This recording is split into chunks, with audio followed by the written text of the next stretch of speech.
And as he shows us all of these different reactions to Jesus and to the cross, you can be sure he has a point to make, and his point is this. He's inviting you and I, as we read, to consider ourselves. Where are you in the story? What kind of response are you making to Jesus? Last week, I'm cheating here slightly by going into last week's passage, but last week we saw Pilate, the Roman governor. Now, he knew Jesus to be innocent, but he went along with the crucifixion in the end to satisfy the crowd.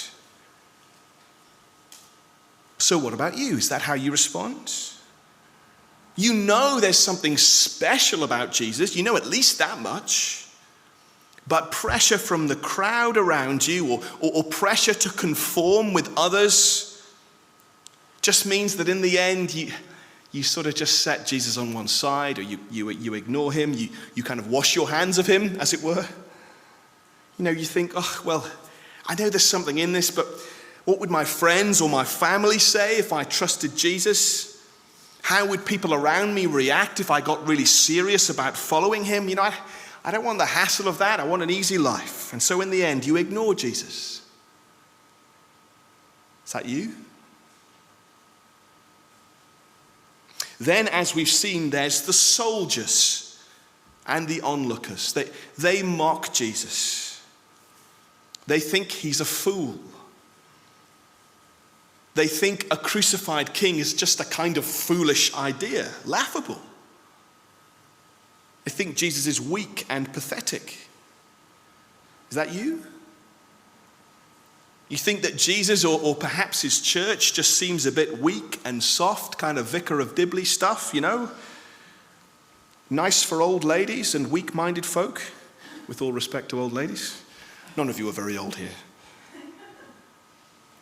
You think this sort of whole thing is just for those who need a bit of a mental crutch, right? So the soldiers mock Jesus, but notice something else. They're also, apart from the mockery, they're just getting on with their job. Right? They've been given a task to do. Here's another prisoner to be crucified. So they have a bit of fun, there's a bit of mockery, but in the end, they just get on with the job. In the end, they're just too busy doing the normal stuff of day-to-day life to really give any time to consider who this guy is and what's going on. Again, let me ask, is that you? I think that response accounts for so many people around us today, maybe even here tonight or watching online.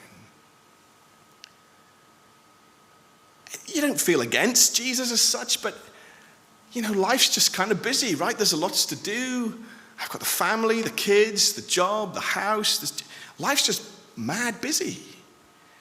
And somehow or other, you just end up getting on with the stuff of life.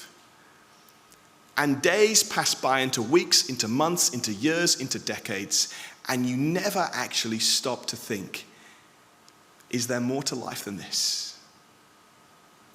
Is there more to Jesus than I have perhaps thought?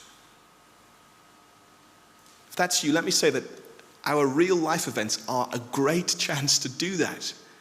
Take a bit of time out of the busyness of life and say, let me just think at least. Let me just consider at least, who is this Jesus?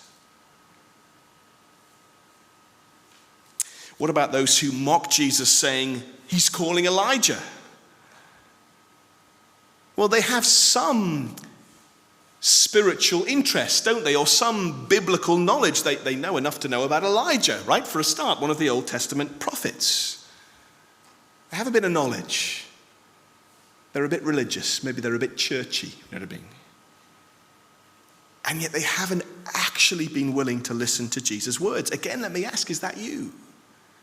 The frightening reality is that it is perfectly possible to attend church every week, to sit in a building like this and eat the biscuits and drink the tea and have a nice chat and think, oh, that was a nice sermon.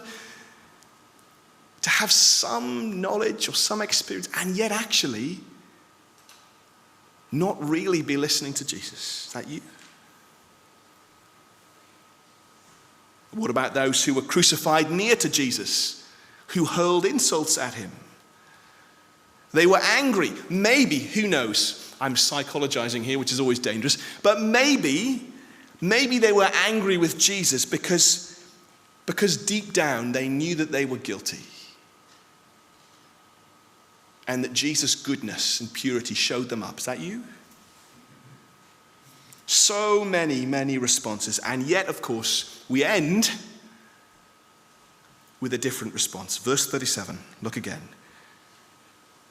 With a loud cry, Jesus breathed his last. The curtain of the temple was torn in two from top to bottom. And when the centurion who stood there in front of Jesus saw how he died, he said, surely this man was the Son of God. Look, this guy, this centurion, he is an unlikely character, an unlikely candidate, you might think. This guy's a Roman. He's not a Jew. Most likely he knows little or nothing about the Bible. He's also a soldier, a hardened soldier, a commander, in fact.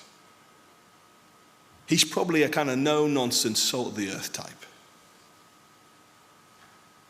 And yet, he stops and opens his eyes and sees. Look carefully. When he saw how Jesus died. It's an interesting choice of words, isn't it? When he saw how Jesus died. Mark's gospel has at least 3 great miracles of sight. There's the blind man at Bethsaida, Mark chapter 8. There's blind Bartimaeus, Mark chapter 10. Of course, we know these because we've been right through Mark's gospel now. And then there's this centurion. Now, yes, of course, those first 2 were literally, physically blind. But Mark, time and again in his gospel, uses blindness as a kind of metaphor for what it's like to not have had your eyes open to see who Jesus really is. And so here is a reminder that in order for us to see who Jesus really is, we need to open our eyes. I guess that means we need to stop and look and listen and think, give Jesus some time and some attention, but more than that. See, in Mark's gospel, it's never just a case of us opening our eyes, because in Mark's gospel, blindness is healed in a miraculous way. It's not just that the centurion opened his eyes, but more than that, it's that God opened the centurion's eyes. And let me say to you, especially if you're not a Christian or you're not yet sure that you are, maybe you're here tonight, maybe you're watching online, let me ask you this question.